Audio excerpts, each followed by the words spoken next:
Good to see you all here. It's absolutely splendid to see you all here.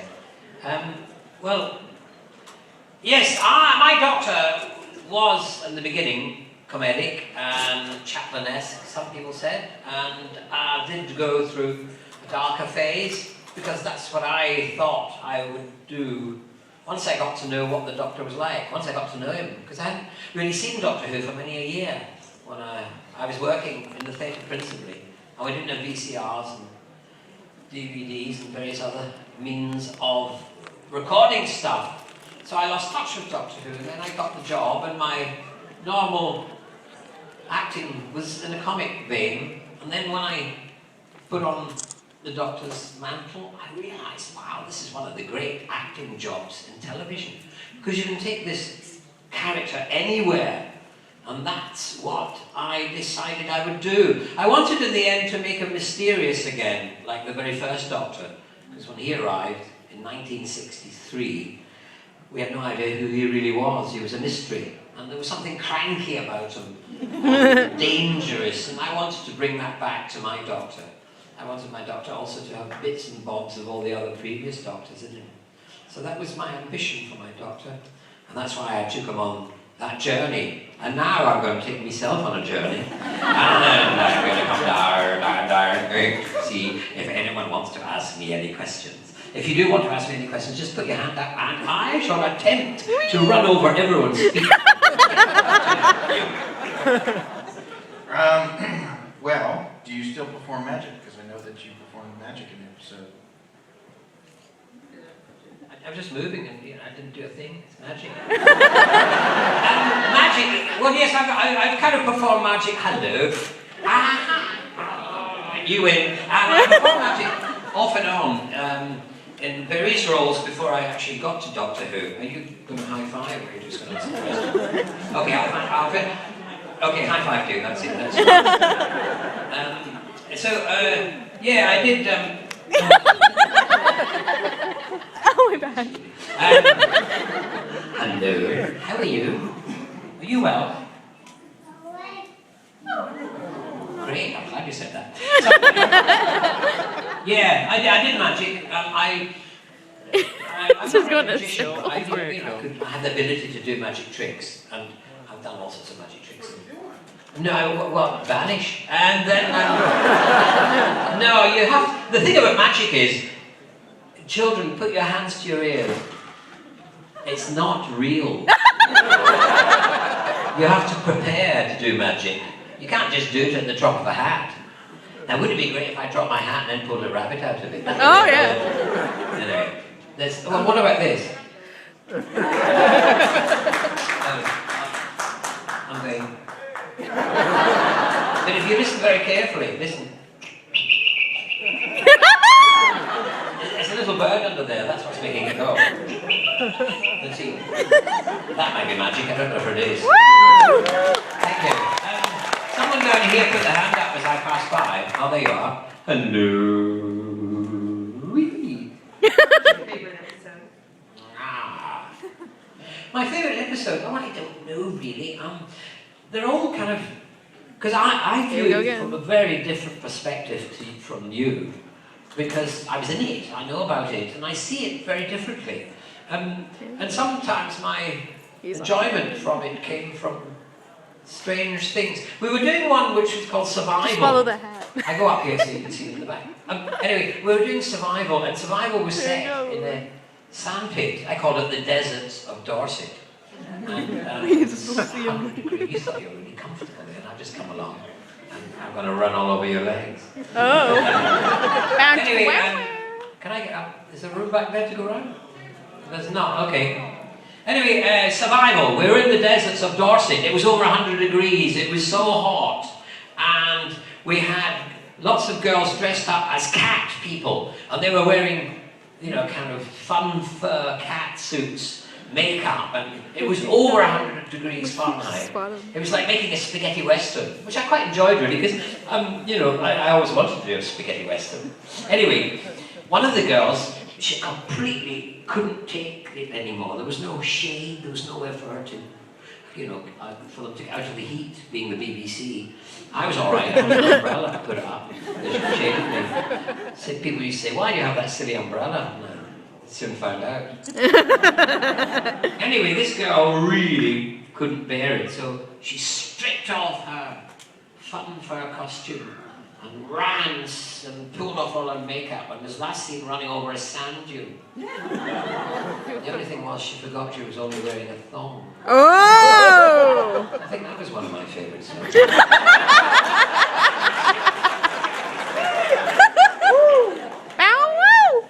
Actually, a statement and a question.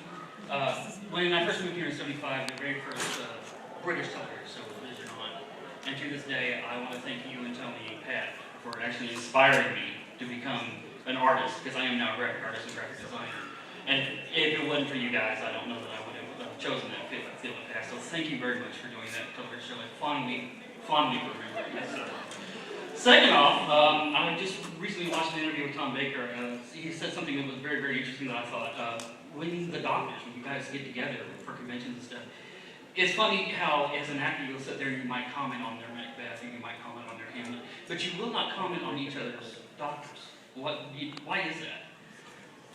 Well, I mean, from Tom's perspective, if one does comment on the Doctor and doesn't comment on his with glowing reviews, he would be very happy. I don't know really. No, that's not true. I mean, well, I suppose in a way, yeah, I mean, we're all friends. We all get together, we chat, and, you know, kind of talk about it. But yeah, I mean, I enjoy, you know, the other Doctors very much.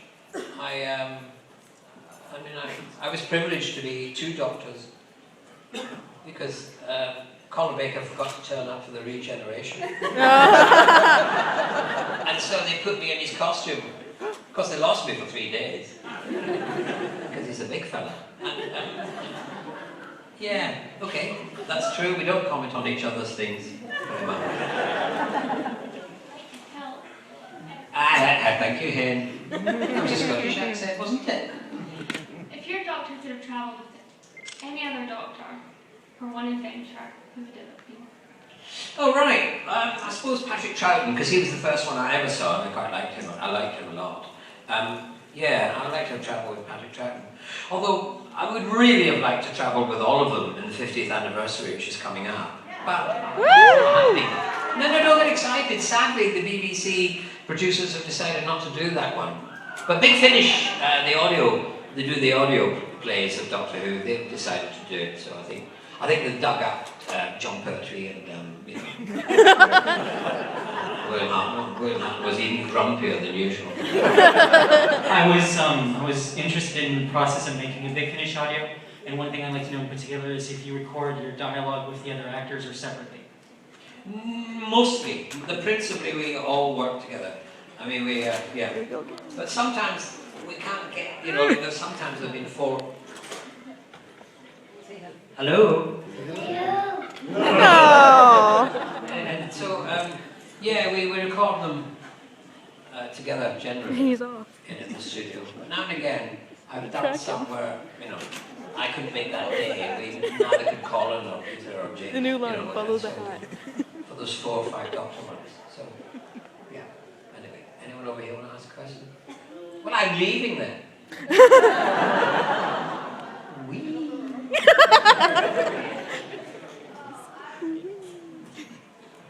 I was wondering, in the Happiness Patrol, why was the TARDIS pink? Well, I think it's a bit sexist, that, wasn't it? Oh. Well, it says pink's the ladies, girls, the colour. And we were on, you know, a planet run by ladies. You know, I think, did everyone have to wear pink? I'm not sure really, I can't remember it much. But I think that was why really, it was just to, you know, blend in with pink planet. run by a rather unpleasant lady who was based on Mrs. Thatcher. Oh! Snap.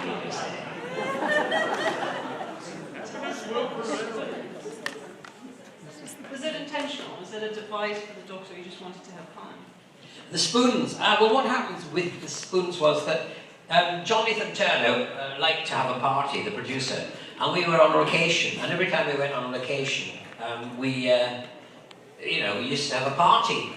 And that was when Bonnie was there. Bonnie's a great song and dance artist. She's absolutely stunning on the stage. If you ever got a chance to see Bonnie, she's a real glorious diva of musicals. She's just joyful. Anyway, Bonnie was singing, and I suddenly got out the spoons and started playing them. And so John Nathan Turner said, "Wow, we've got to have that in Doctor Who." And I thought he was joking. And then along comes the scene, and there I am, looking inside a machine, and there are 2 spoons. And I take them out and play them all over Kate O'Mara's front. And my goodness, did those spoons bounce. Oh! True. I was wondering if you could tell us a little bit about Anthony Ainley and your relationship with him. Anthony, yes, he was a wonderful actor. He came from a long line of great thespians of the British stage. But the thing was that when he became the master, he suddenly realised this was the only role he ever wanted to play in the rest of his life. No, he did really. He used to go to conventions and, he'd make sure that he slipped the odd telephone number or room number to the odd pretty girl and encouraged them to phone him up. And he'd pick up the phone and say, "Hello, this is the master." Some of them like that. Anyway. But working with him was quite interesting because we did again, it was Survival, the one with the girl and the thong, and we were in the desert. It was over 100 degrees. It was incredibly hot, and I had that ridiculous question mark pullover on, which everyone loves except me. And round the stage, we were on a stage, and round it were flames coming up just to add to the horror of the sweat. And this discomfort of it all. Also, at the last minute, they decided that I was going to wear cat's eyes in the story. The others had gone to, get their eyes tested and got the contact lenses made to measure. But that very day, they said, "Oh, we've just realised in the story you should look as if you're going to turn into a cat." So they just gave me someone else's contact lenses. It was also very sandy where we were. And so there was sand in the contact lenses, and then they stuck them in my eyes and said, "Act." And Anthony had a big femur, a big bone in his hand, and he was, he was fighting me and hitting me, boing, boing, like that. And he was passionate, and I was trying, I couldn't see, so I kept missing it. So I kind of back up. I mean, it was for real. And I thought, wait a minute, what's happened to acting? So it was quite interesting working with Anthony. He nearly killed me. But he was an elegant and, kind of nice gentleman, I must say. But he wanted to be the master. And can we look out? There we are. Well, you just answered us about how you felt about the vest, but whose idea was it? Yes, the vest. Well, the vest, the costume. The vest was John Nathan Turner's idea, really. I just thought it was overstated. There were too many question marks. And I thought people would keep asking when you arrived back in the planet. They'd say, "Why are you wearing all those question marks? What do they all mean?" No one in the scripts did, really, because that's why he must have the censor. I think that the pullover was made by his granny. And he kind of sold the rights, so that she could earn a few bob. But if I'd had my way, I hadn't got rid of it earlier. The 4th season, if we'd have done the 4th season, I wouldn't have got rid of it. My idea was the umbrella. That was mine. Because when I arrived as Doctor Who, Colin Colin's doctor had left an umbrella around. It was a golf umbrella. And then I suddenly thought, wow, I'd quite like to keep an umbrella. I like props, and I thought I could do things with the umbrella. And then eventually we discussed it, and I said, well, the handle, if we're going to have a question mark, let's have it on the handle. It's more subtle in a way, I thought. So that's why. But then we ended up with having so many question marks, the whole thing was a question mark. They're coming down again. Whee! I'm only doing this for my sake, I don't care about you. Right. Anyway, question. So You hand up, you. So what made you decide to come back for the TV movie? You didn't really have to. Well, no, I did in a way, because I had to do the regeneration scene from Doctor 6 into Doctor 7, and I thought, well, I swore to myself I would do the regeneration scene no matter what it was, from Doctor 7 into Doctor 8. And so that's why, I came back to do that, really. And when they were making it in the States, I thought, well, that'd be quite interesting. Or Canada, really, but it was a Hollywood production. But I thought, wow, that'd be fun. So I said yes. I expected that they would just give me, a scene under the opening credits. And then they sent me the script, and it was quite a lot in the script. I thought, yeah, I'll do that. So I signed the contract, and then they sent me another script. That's what they do, really. And there was much less to do, but anyway, they already signed the contract. That's kind of blackguards they are, these people. Anyway, that was it. I was committed. I was going to do it. And I was going to do it. And I was delighted to do it. It was very the contrast between doing Doctor Who for the BBC and doing Doctor Who for, Universal, whatever it was astonishing. I mean, normally I used to change my costume in some toilet somewhere at the BBC. But here they gave me a Pantechnicon and I could live in it with me and, my whole family and my ancestors. And I enjoyed that immensely. So that was cool. I thought that was really cool. Why did the Daleks want the hand of Omega? Well, they haven't got any hands themselves. Yes. Do you know? Why did they want the hand of Omega? I think it was a handy thing to have. It was just on hand. They wanted to hand it from one to the other. I cannot think. Wait a minute, do you know the answer to that? Maybe you do. Do you know the answer to that? No, I have no idea. Well, could you look it up on that thing you're playing with? Does anyone know? Anyone put your hand up? The person who might know why they wanted the hand. Oh, we go. Essentially, they wanted to be time lords. Power of time travel. Did you get that? Turn that round. Because they wanted to be Time Lord. Now wait a minute, I'm going to hypnotize you. So you don't even realise that the bit in between you're asking the question. Hypnotizable. Unhypnotizable. Yeah. It's on.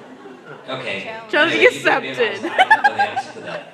And all that bit in between, finding out it was didn't exist. Go back to sleep.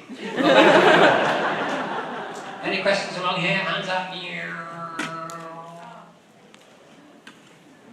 Before Doctor Who came back later, you were the final Doctor of the entire series for a time. How did it feel to be like the end of the era, to be that Doctor? Well, I didn't really like the feeling when it finished. I was very sad. And I worked, Ace and I, and various other fans who've now become, who work with and for Doctor Who television. But they were fans at the time, got together and we carried on making audio dramas and videos. And we changed the Doctor to the Professor because of copyright reasons. And so we kind of tried to keep it alive. But I wasn't happy with being the last. Many people said it would never return. But I had a feeling it would. And so, there we go.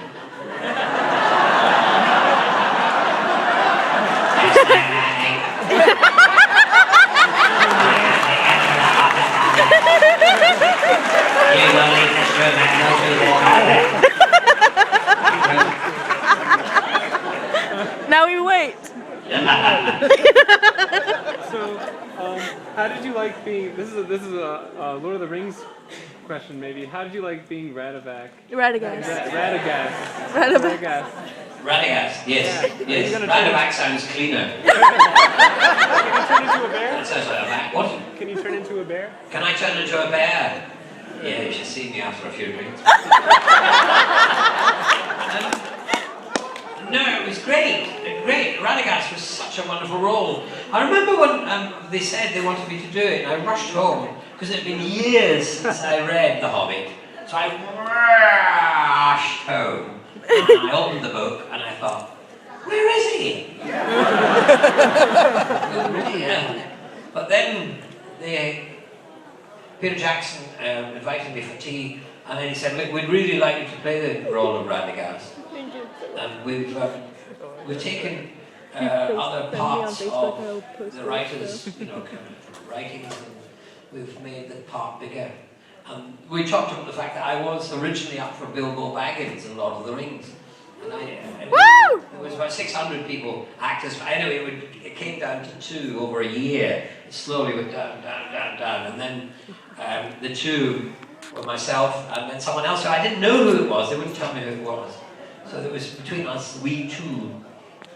And when I heard it was Ian Holm, I was sad I didn't get the part. I was also delighted to be in his company because he's such an amazing actor. To be thought kind of nearly equal to Ian Holm. It was just glorious. So we talked about the fact I didn't get Bilbo Baggins, and he said, yes, but what we've done is we've written you a bigger part. And so that was nice to know. So, obviously Radagast was going to be a bit bigger than Bilbo. And he is actually. Physically, what do you think about it, isn't it? What would you consider to be your greatest accomplishment in your career? Zooming about on this thing.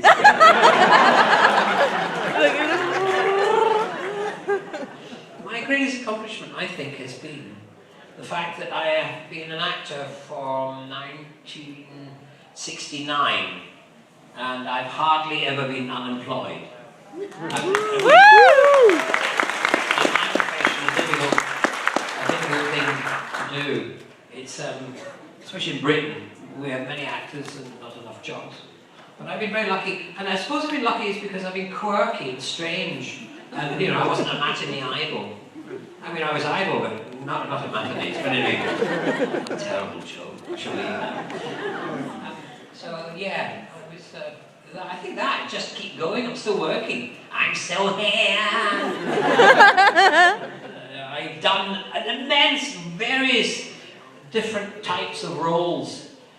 I've done everything from street theatre, from busking, right up to grand opera. I've been in Shakespeare plays, I've been in modern plays, I've had plays written for me, musical parts written for me, I've done operetta, I've done, once the producer of Doctor Who looked at my CV and said, you've done everything in this business except ballet. And now, there's no chance. I know. Oh. Encore!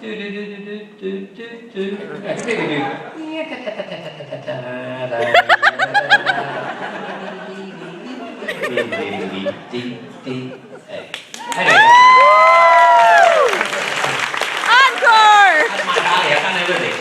No, but I have, that's another, I'm so proud of the fact. I've always had this thing about being unable to say no. I always say yes. Thank God I wasn't a girl. But anyway, yes, and it's taken me in such interesting routes. And as I say, I have done everything. And I've been, I can't think of anything that I haven't done except ballet. And, I've just done it now. I for the wheelchair. Do you fancy a dance? So, any more honors? What's